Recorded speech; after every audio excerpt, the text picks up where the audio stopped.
மற்றவங்க உங்களை அப்ரிஷியேட் பண்ணுறப்போ அதை நீங்கள் முழு மனசாக ஏற்றுக்கிறீங்களா? இல்லை இதெல்லாம் ஒரு சாதாரண விஷயம், இதுக்கு போய் யாராவது அப்ரிஷியேட் பண்ணுவாங்களா அப்படின்னு அவங்களுடைய பாராட்டுதலை நீங்கள் நிராகரிக்கிறீங்களா? ரெண்டுக்கும் ஒரு மிகப்பெரிய வித்தியாசம் இருக்குது. அது என்னங்கிறத இந்த வீடியோவில் பார்க்கலாம். நான் Jayashree, I'm a mind coach மற்றும் hooponopono healer and welcome to my channel mind miracle. இது வரைக்கும் சேனலை சப்ஸ்கிரைப் பண்ணாதவங்க சப்ஸ்கிரைப் பண்ணிக்கோங்க. அப்போ தான் வீடியோஸை தொடர்ச்சியாக உங்களால் பார்க்க முடியும். சரி, மற்றவங்க நம்மளை அப்ரிஷியேட் பண்ணுறாங்கன்னு வச்சுக்கோங்களேன். அதை நம்ம எந்த அளவுக்கு ஏற்றுக்கிறோம், இல்லை அதை நம்ம ரெஃப்யூஸ் பண்ணுறோம். ரெண்டு ஆஸ்பெக்ட் தான்.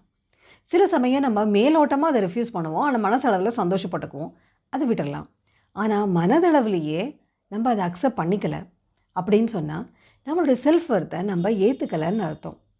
ஏன் அப்படின்னா, நம்மளை பொறுத்த வரைக்கும் சக்ஸஸ் அப்படிங்கிறது வேறு ஏதாவது ஒரு ஸ்கேல் வச்சுருப்போம், வேறு ஏதாவது ஒரு அளவுகோல் வச்சுருப்போம். அதை அச்சீவ் பண்ணால் தான் அது சக்ஸஸ் அப்படிங்கிற மாதிரி. ஸோ மற்ற விஷயங்களை அச்சீவ் பண்ணுறப்போ அது பெருசாக நம்ம நினச்சிக்க மாட்டேங்கிறோம். நம்மளை யாராவது அப்ரிஷியேட் பண்ணுறா, அதை ரெஃப்யூஸ் பண்ணுறோம். இதனால் என்ன ஆகும் அப்படின்னு சொன்னால், ஒரு புதுசாக ஒரு சேலஞ்சை நம்ம செய்ய போகிறதுக்கு முன்னாடி நம்ம யோசிப்போம், நம்மளுக்கு இது செய்ய முடியுமா முடியாதா அப்படின்னு. நம்ம திறமை மேலே நம்மளுடைய திறமை மேலே தகுதி மேலே நம்மளுக்கு பல சந்தேகங்கள் வரலாம். அதனால் நம்ம எந்த ஒரு புது விஷயத்தையும் செய்கிறதுக்கு ரொம்ப யோசிப்போம். ரெண்டாவது, சரியாக பண்ணலன்னா யாராவது எதாவது சொல்லுவாங்களே அப்படின்னு மற்றவங்கள்ட்ட ஒரு வேலிடேஷன் எக்ஸ்பெக்ட் பண்ணுற மென்டாலிட்டி இருக்கும். ஸோ இதெல்லாம் விட்டுட்டு எந்த ஒரு விஷயம் செஞ்சாலும் அது சின்னதோ பெரிய விஷயமோ அதை சக்ஸஸ்ஃபுல்லாக முடிச்சிட்டோம் அப்படின்னு சொன்னால் செல்ஃப் அப்ரிஷியேஷனுங்கிறது முக்கியம். ரெண்டாவது, மற்றவங்க நம்ம அப்ரிஷியேட் பண்ணுறப்போ அது முழு மனதாக ஏற்றுக்கலாம். ஏன் அப்படின்னா, எதனால் இதை நம்ம ஏற்றுக்க மறுக்கிறோம் அப்படின்னு சொன்னால், மற்றவங்களோட சக்ஸஸை நம்ம கம்பேர் பண்ணுறதுனால நம்மளுடைய சக்ஸஸ் ரொம்ப சாதாரண விஷயமாக நம்மளுக்கு தெரியும். அதனால தான் மோஸ்ட் ஆஃப் த டைம் மற்றவங்களுடைய பாராட்டுதல்களை நம்ம ஏற்றுக்கிறதுல நிராகரிக்கிறோம். சரி, இது எப்படி ஓவர் கம் பண்ணலாம் அப்படின்னு சொன்னால், நம்பர் 1, சின்னதோ பெருசோ எந்த ஒரு விஷயம் அச்சீவ் பண்ணாலும் அதை நம்ம செலிப்ரேட் பண்ணலாம். அது it's a small success or a big success எது வேணாலும் இருக்கலாம். அதை நம்ம முழு மனதாக ஏற்றுக்கலாம். ஏன்னா ஒவ்வொரு சின்ன சின்ன சக்ஸஸ் தான் ஒரு பெரிய சக்ஸஸோட ஸ்டெப்பிங் ஸ்டோன். ஸோ அதனால் எந்த விஷயத்தை அச்சீவ் பண்ணாலும் அதை சக்ஸஸ்ஃபுல்லாக நம்ம முடிச்சிட்டோம் அப்படின்னு சொன்னால், let us appreciate our own self. நம்மளை நாமே முதல்ல அப்ரிஷியேட் பண்ணலாம். நாமே அப்படி அக்னாலேஜ் அண்ட் அப்ரிஷியேட் பண்ணுறப்ப தான் மற்றவங்க நம்மளை அப்ரிஷியேட் பண்ணுறப்போ நம்மளால் ஏற்றுக்க முடியும். ஸோ இது நம்பர் 1. ரெண்டாவது என்ன அப்படின்னா, ஒரு விஷயத்தை நம்ம முடிக்கிறப்போ நம்ம எதிர்பார்த்த அளவு முடிக்க முடியாமல் இருந்திருக்கலாம், அதில் கொஞ்சம் இம்பர்ஃபெக்ஷன்ஸ் இருக்கலாம்.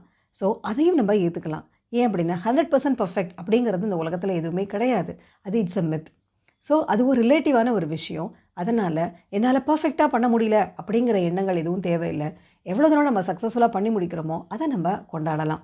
ரெண்டாவது. மூணாவது என்ன அப்படின்னா, மற்றவங்களோட சக்ஸஸோட நம்ம என்றைக்குமே நம்மளோட சக்ஸஸை கம்பேர் பண்ண வேண்டாம்.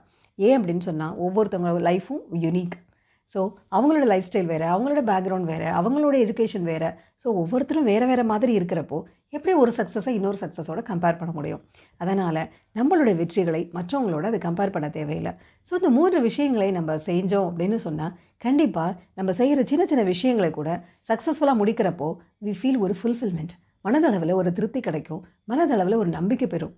மனசுக்கு நம்மளுக்கு ஒரு நம்பிக்கை கிடைக்கும். அப்போ ஆட்டோமேட்டிக்காக எவ்வளோ பெரிய விஷயம்னாலும் நம்மளால் தயக்கம் இல்லாமல் செய்ய முடியும். மற்றவர்களை பாராட்டுதல்களை நிராகரிக்காமல் முழு மனதாக நம்மளால் ஏற்றுக்கொள்ள முடியும். அதனால் நம்மளுடைய செல்ஃப் ஒர்த் ஆட்டோமேட்டிக்காக அதிகரிக்க ஆரம்பிக்கும். இன்னும் பல நல்ல விஷயங்களை நம்மளால் தொடர்ந்து சக்ஸஸ்ஃபுல்லாக செய்ய முடியும். அதற்கு தேவை மற்றவங்களோட அப்ரிசியேஷனை மனதார நம்ம ஏற்றுக்கொள்வோம். இந்த வீடியோவோட கண்டென்ட் உங்களுக்கு பிடிச்சிருந்ததுன்னா லைக் பண்ணுங்கள். யாருக்காவது உபயோகமாக இருக்கும்னு நினச்சிங்கன்னா ஷேர் பண்ணுங்கள்.